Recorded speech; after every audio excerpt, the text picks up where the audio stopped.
S section rule subsection D தானப்பா. சரி. Exception rule subsection sorry exception rule 6DD அப்படின்றாங்க. என்ன அப்படின்னு பாத்தீங்கன்னாவே இது என்ன அப்படின்னு ஒரு சிம்பிள் தான். கேஷ் வந்து நம்ம 10,000 மேல தரக்கூடாது. ஆனா சில சுச்சுவேஷன்ல என்ன செய்யலாம், நீங்க தரலாம். அந்த மாதிரி சுச்சுவேஷன் என்ன அப்படின்றதுதான் என்ன செய்யறாங்க அவங்க சொல்றாங்க. Exception rule 6DD. அப்ப கண்டிப்பா எக்ஸாமுக்கு இது கேட்பாங்கன்னு கேட்டா 100% கேட்கறதுக்கு வாய்ப்புகள் இருக்குது. தியரி வடிவத்துல கேட்க போறாங்க. ஸோ கான்செப்ட் வைஸ் நீங்க என்ன செஞ்சுக்கணும், க்ளியர் பண்ணிக்கணும்.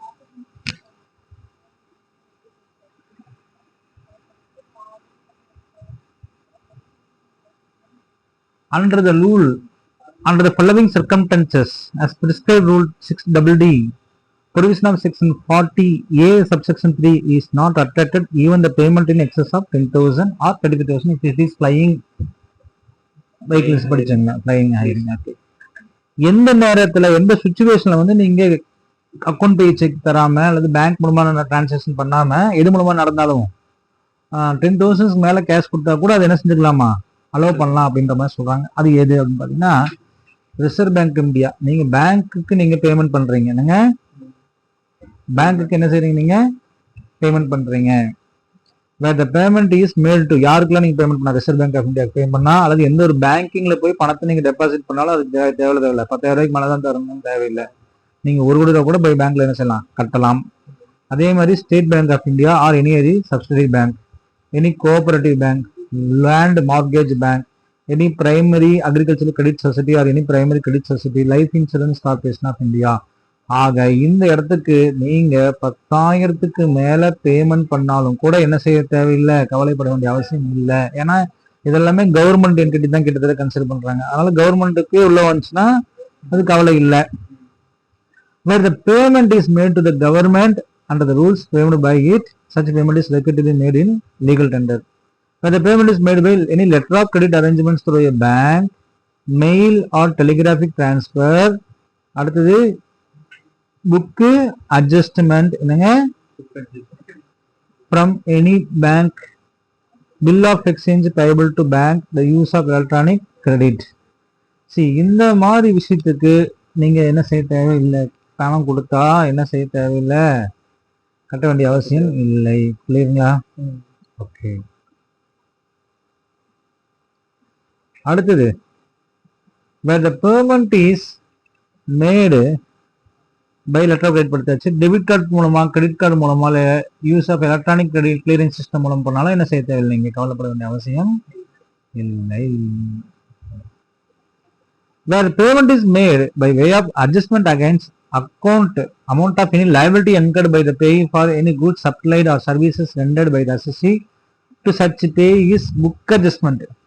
புக் அட்ஜஸ்ட்மெண்ட் அதுக்கு வந்து தேவையில்லைன்றாங்க. அது என்னங்க புக் அட்ஜஸ்ட்மெண்ட் அப்படின்னா, நல்லா கவனிங்க. Payment is made by way of adjustment against amount of any liability incurred by the payee. பேயினா ரிசீவர்னு அர்த்தம். என்னங்க பேயினா என்னப்பா, ரிசீவர். பேயினா receiver.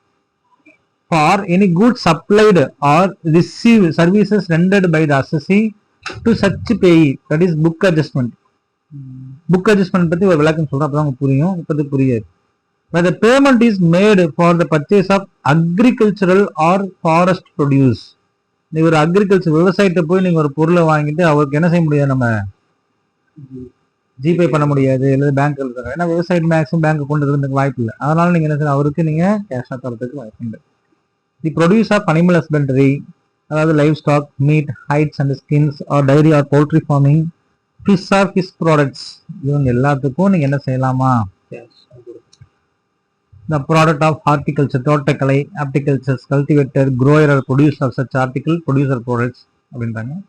For the payment is made for the purchase of product manufactured or processed without aid of power and cottage. அதாவது மின்சாரம் இல்லாம கைவினை பொருட்கள் சொல்லுவாங்க இல்லைங்களா, அந்த மாதிரி ஆட்களுக்கு நீங்க பணம் கொடுத்தா 10,000 மேல தந்தாலும் தவறு இல்லை அப்படின்றாங்க. Where the payment is made in a village or town which on the date of such payment is not served by the any bank. அந்த நேரத்தில் அந்த நாட்கள்ல பேங்கால அந்த வில்லேஜ்ல என்ன செய்ய முடியாது, சர்வீஸ் ப்ரொவைட் பண்ண முடியாம சில கிராமங்கள் இருக்கலாம். அந்த கிராமத்துக்கு நீங்க என்ன செய்யலாம், அந்த பிசினஸ் எங்கேயாச்சும் அவங்களுக்கு பண்ணீங்கன்னா நீங்க தாராளமா என்ன செய்யலாம், கேஷா கொடுக்கலாம்.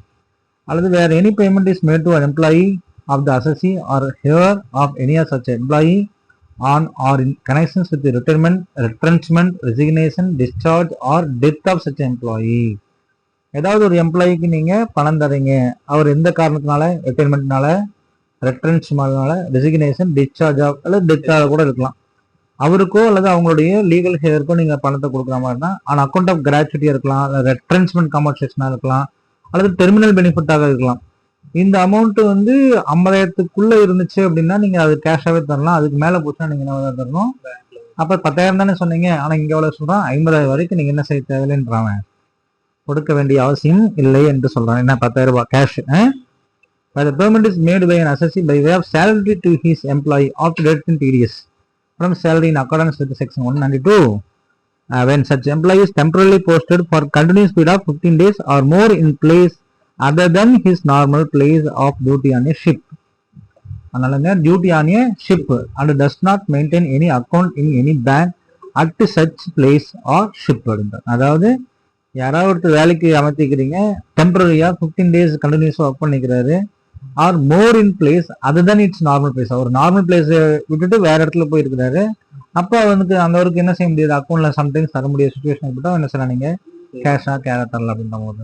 அல்லது does not maintain any account in any bank at such place or ship, அப்ப அவர் வந்தவருக்கு வந்து அந்த ஊர்ல அந்த இடத்துல பேங்க் ஏதாவது ப்ரொவைட் ஆகலாம், நீங்க என்ன செய்யலாம், கேஷ் வந்து நீங்க கொடுக்கலாம், தப்பு இல்லை. அது கொஞ்ச நாள் வரைக்கும் தான், அதுக்கப்புறம் திருப்பி என்ன செஞ்சிடணும், பேங்க் அக்கௌண்ட் ஓப்பன் பண்ணி நீங்க எல்லாமே பண்ணி கொடுத்துடணும். அதனால 15 days சொல்றோம். டெம்பரரி போஸ்டட் தான், இந்த வார்த்தை ரொம்ப முக்கியம். Is temporary posted for continuous period of 15 days or more where the payment is made by any person to his agent who is required to make payment in cash for goods or services on behalf of such persons. அதாவது the payment is made by any person to his agent, அவங்க ஏஜென்ட்டுக்கு நீங்க பணம் தரணும், who is required to make payment in cash, அப்ப கேஷா தான் கொடுக்கணும் ஒரு condition இருந்துச்சுன்னா நீங்க என்ன செய்ய தாராளமா கேஷா கொடுக்கலாம். அடுத்து last point, where the payment is made by an travelers or dealers of money exchanges against purchase of foreign currency or travelers checks in the normal course of this business. இதுக்கெல்லாம் நீங்க என்ன செய்யலாம், 10,000க்கு மேலேயே கொடுத்தாலும் ஒன்றும் பிரச்சனை கிடையாது. இந்த 6DD ரூல் ரொம்ப முக்கியம். இந்த ரூல் ஓரளவுக்கு படிச்சிட்டீங்கன்னாவே என்ன செய்யணும் வந்துடும். கீழே எக்ஸாம்பிள்ஸ் கொடுத்துக்கலாம், இந்த எக்ஸாம்பிள்ஸ் தான் கொஞ்சம் மைண்ட்ல வச்சுக்கணும். இந்த இது படிச்சாவே கிட்டத்தட்ட நம்ம என்ன செஞ்சிடலாம், அண்டர்ஸ்டாண்ட் பண்ணிக்கலாம். So come to the point, illustration 13. ஓகேங்களா? S,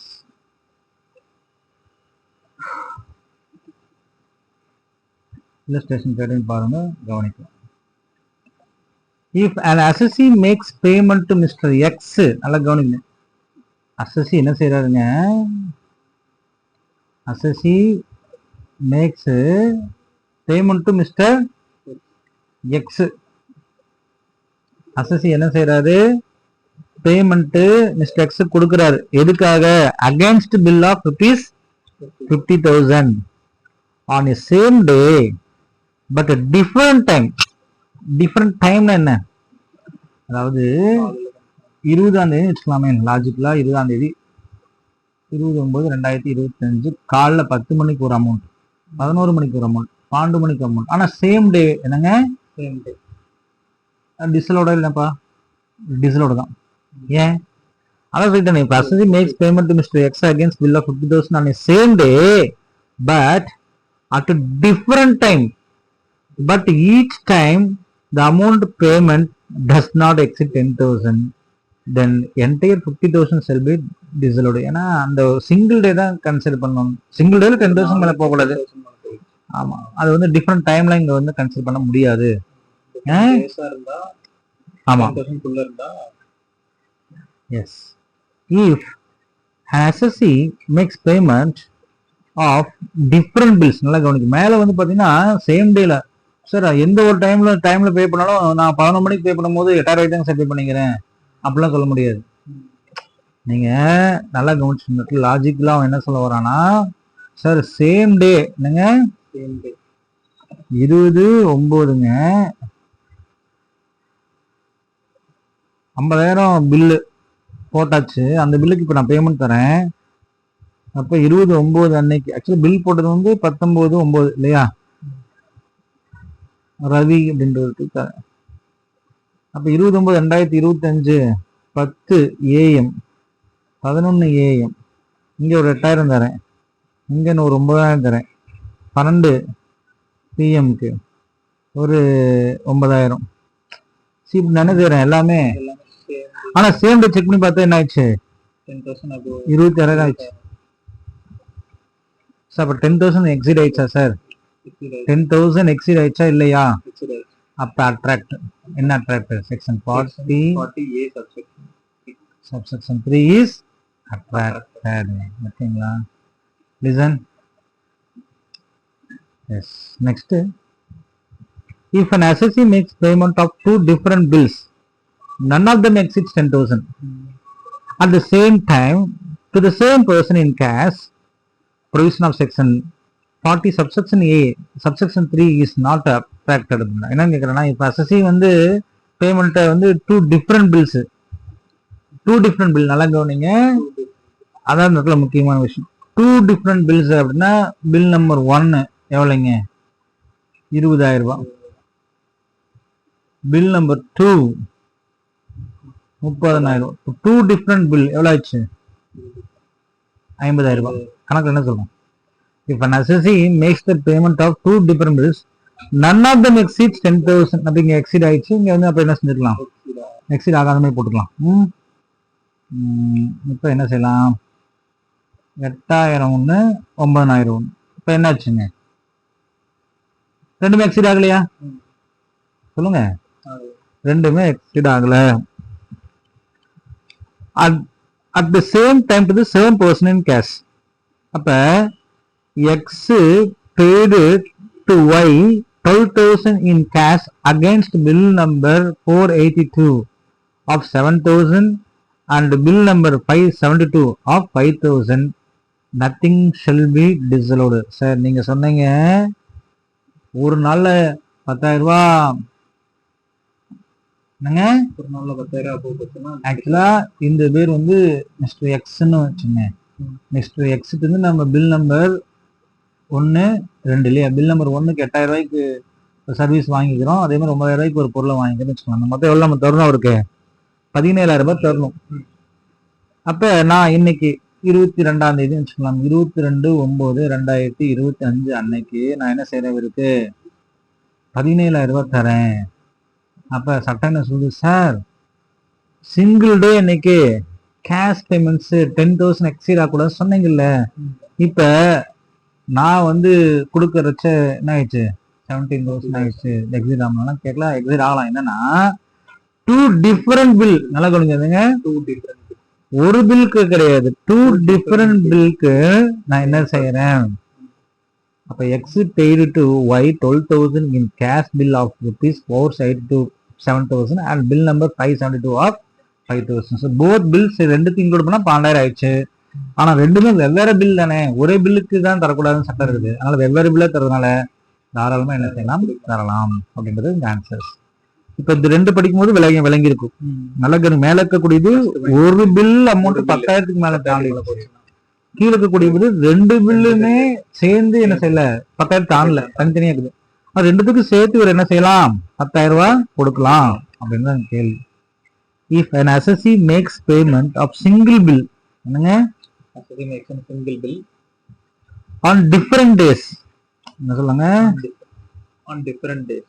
If an assessee makes payment of a single bill on different days to the same person, அப்ப ஃபர்ஸ்ட்டுக்கும் தேர்டுக்கும் ஒரே ஒருத்தமே இருக்கு, நல்லா பண்ணுங்க. If an assessee makes a payment single bill exceeding 10,000, single bill exceeding 10,000 on different days to the same person in cash, section 40A subsection 3 is not attracted provided any of these payment does not exceed.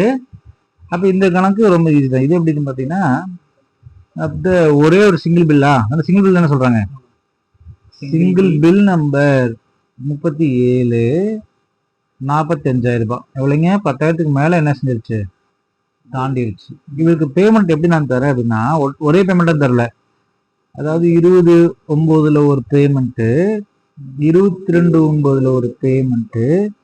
ஆனா எந்த payment என்ன செய்யலையா, அப்படி நான் தந்துட்டே இருந்தேன்னா இது வந்து not a டிஸ்அலோடு இல்லையா? அதாவது டிஸ்அலோடு இல்ல, அலோடுன்னு அர்த்தம். என்னங்க? ஏன்? பிகாஸ் எந்த ஒரு பில்லு என்ன செய்யல 10,000 மேல தாண்டவில்லை. அதனால என்ன செய்யலாம், இது ஒன்றும் பிரச்சனை கிடையாது. கிளியரா? where the payment is over 10,000 at a time, where the payment is made over 10,000 at a time, partly by account check and partly in cash, but the payment in cash alone at one time does not exceed 10,000, the assessee is not attended by the 40 section. அப்ப பாருங்க, x failed to y rupees 15,000 against bill number 722 இல்லையா? 712 ஆமா 712 bill number 712க்கு 50,000 rupees அவர் என்ன செய்யறாரு, தராரு. ஆக்சுவலா bill number 712க்கு ஏதோ service provide பண்ணிக்கிறாங்க 50,000 ரூபாய் இல்லையா? அப்ப எக்ஸ் அதுக்காக பேமெண்ட் பண்றாரு ஒய்க்கு. அக்கௌண்ட் பே செக்ல எவ்வளவு பணம் தந்துடுறாரு, 42 தந்துடுறாரு. 8,000 ஏதாவது கொடுக்குறாருங்க, கேஷா தராரு இல்லைங்களா? இல்ல, அவங்க சொல்றாங்க பாருங்க, form of account pay cheque 42,000, direct cheque எவ்வளவுங்க 3,000, அண்ட் இன் கேஷ் எவ்வளவு. ஸோ எதுவுமே 10,000 மேல எக்ஸீட் ஆகாதனால இது வந்து அலௌடு அப்படின்றது. கிளியரா? So this is absolutely allowed. So don't worry. இது என்னங்க செக்ஷன், இது என்ன செய்யாது, அட்ராக்ட் ஆகாது அப்படின்றால இந்த கணக்கு உங்களுக்கு ஓரளவு புரிஞ்சுதுன்னு நினைக்கிறேன். கிளியரா? எஸ். அடுத்து இஃப் பார்ட் ஆஃப் எக்ஸ்பெண்டிச்சர் சொல்லுங்க. Part of expenditure. Yes.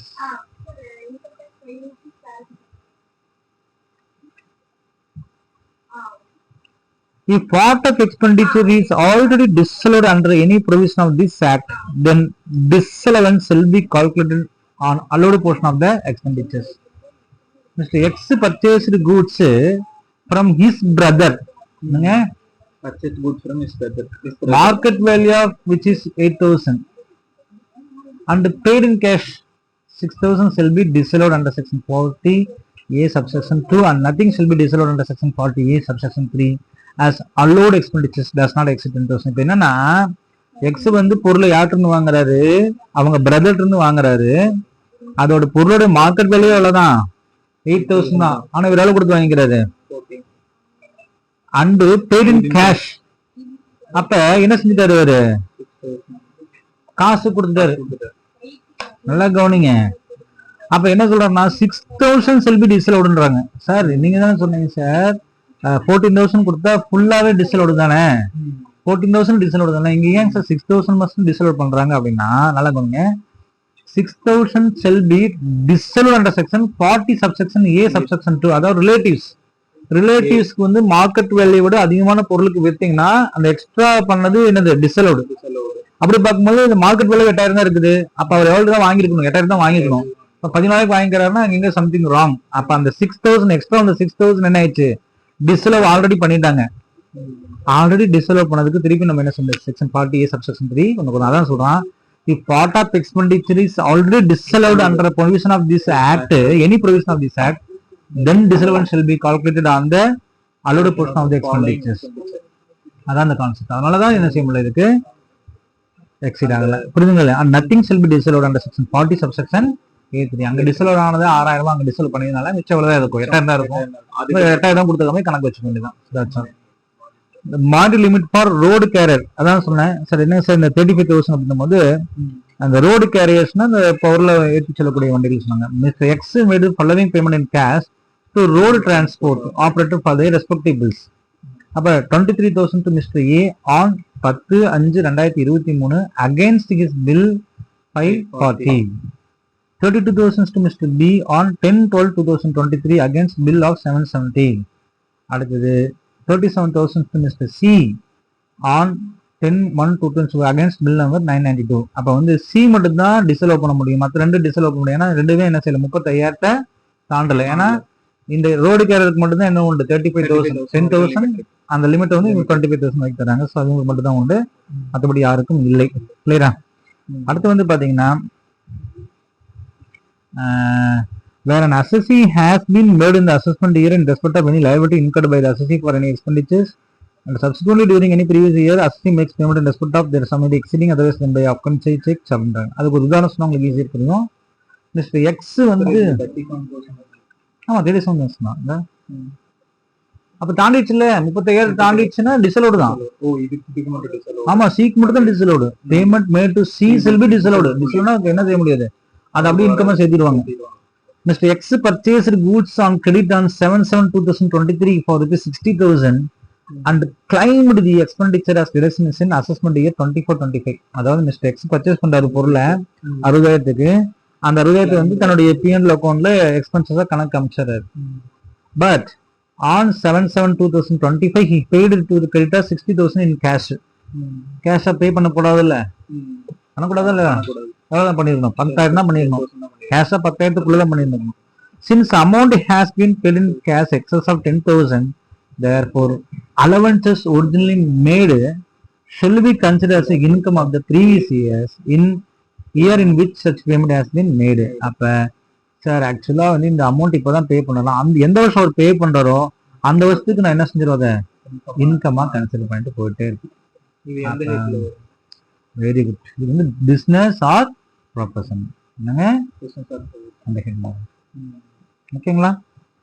அதாவது இந்த நேம் ஒரு எக்ஸஸ் ஆஃப் மணி அப்படிங்கிற மாதிரி எஸ், அதையும் நான் சொல்லித்தரேங்க. இப்போ வரைக்கும்